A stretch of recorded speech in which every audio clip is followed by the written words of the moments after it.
Joining us now is Pennsylvania Congressman Guy Reschenthaler. Congressman, thank you very much for being with us.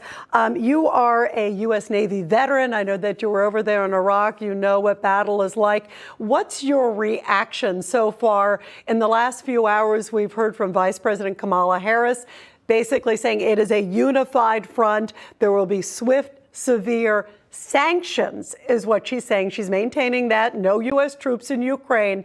Is that going to do anything to dissuade Vladimir Putin? We should have the sanctions right now, Rita. Thanks for having me on. As always, please call me Guy. But getting back to this, we are not in the driver's seat. We're not being proactive on the international stage. Biden's weakness and his vacillation is inviting this aggression. So if we say, like Kamala Harris is saying, like Jen Psaki was saying yesterday, that we'll take steps after the invasion of Ukraine, it will be too late. We need to act right now. I'm a co-sponsor of Michael McCall. He's the ranking member on Foreign Affairs. It's the GUARD Act. It would put sanctions on the Nord Stream 2 pipeline today.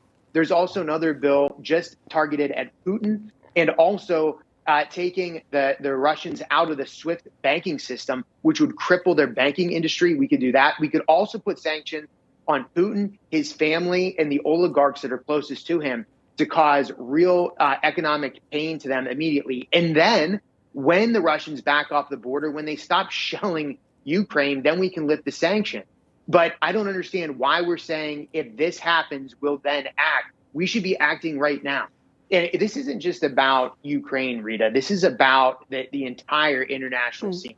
The people that are watching this most closely right now are those in Taiwan, those living in a free and democratic nation, looking at the CCP right across the strait, the CCP looking at how the United States is being feckless and weak. That's going to invite China to try to invade Taiwan. This could also cause Iran and North Korea to act up as well. So this has ramifications beyond Ukraine. And let me just finish on this. For all the Americans that say, what does this have to do with me? First off, the United States should be respected abroad. But second off, this could impact your pocketbook. There are some projections that if there's a long, protracted engagement between Russia and Ukraine, gas prices could hit $6 or $7 a gallon this summer. So there could be economic pain coming to everyday Americans, which will just fuel inflation. It will also hurt individuals that have to, for example, drive to work, that are on a fixed income, et cetera. So this affects everybody, both internationally and domestically. Yeah, big time. And we're already seeing it at the pump already. And they're talking about maybe as high as $7 a gallon. That's enormous. I have a whole bunch of questions for you. First off, I got to ask you about Vice President Harris. To go back to that, I am thinking, how is this woman going to be solving basically world diplomacy? This is an unbelievably pivotal moment, as you understand all too well. And yet she hasn't been able to protect our southern border, and she's now supposed to protect basically Ukraine's borders. Explain how effective you think she will or won't be. It's almost insulting to Europe and the world that we would send Kamala Harris, someone clearly not up for this task, to Europe on the brink of what could be a war between Ukraine and Russia. It's that insulting because Kamala Harris has proven herself completely weak and ineffective with our own border. Remember, it was months ago that she went into Central America and blamed climate change on causing the crisis at our southern border. Completely disconnected with reality, completely oblivious to the real facts on the ground, both on our own southern border. And now we're expecting her to instill some kind of resolve with the Ukrainians. I applaud the effort, but at the same time, the hypocrisy is incredibly rich coming from Kamala Harris. What the Ukrainians and our allies really need is not tough talk by a woman who's not stood behind her tough words before. They need anti-tank missiles. They need anti-aircraft capabilities. They need materiel to wage a guerrilla war. They need whatever they need to blunt an attack. The rhetoric needs to stop, and we need to put arms in the lethal aid in the hands of the Ukrainians to prep for this invasion. Yeah, absolutely. And in fact, President Zelensky expected to speak at any moment in Munich, pleading with the world, give us that kind of weaponry that you're talking about, the air defenses. I mean, slew of things that they desperately, desperately need. I want to talk about the policy that sort of got us to this point, because I think about they were so caught up on climate change. And as you know, day one, President Biden cancels Keystone Pipeline. OK, he comes in.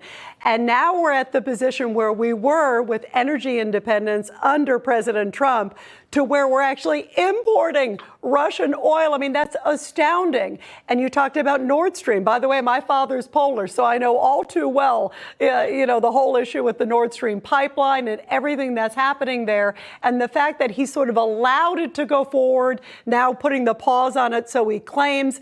It's been so confusing. Had he stayed with this energy independence, we would have had some leverage. We've lost that.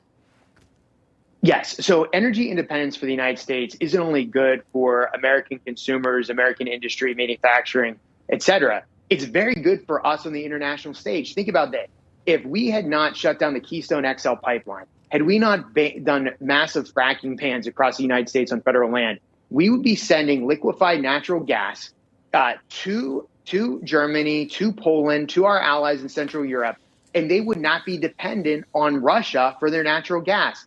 Simultaneously with the Nord Stream 2 pipeline, which brings in energy from Russia into Germany, the Germans would not be dependent on Russia for that. So Joe Biden, by declaring war on American energy from day one, literally day number one, remember, he shut down the Keystone XL pipeline, and by allowing the Russians to take advantage of their energy resources, he created this environment where Europe is now dependent, Western Europe is now largely dependent on Russia for their energy rather than the United States.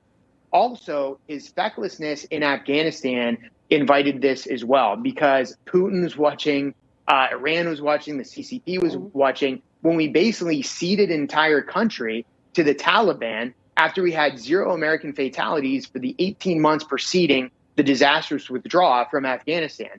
That weakness, like I'm saying with Ukraine, there's ramifications beyond just that particular country.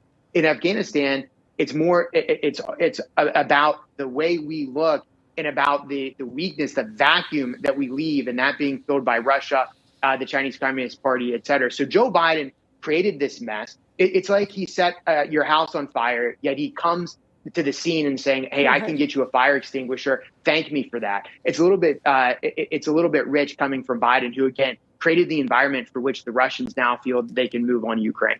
Yeah, it is really insane, and it is very concerning. And thinking that now we have Kamala Harris over there who can't protect our border, trying to protect basically the world's borders right now, and so much hanging on in the balance. Congressman, thank you very much. We really appreciate you being with us on such an important day. Thank you. Thanks, Rita. Take care.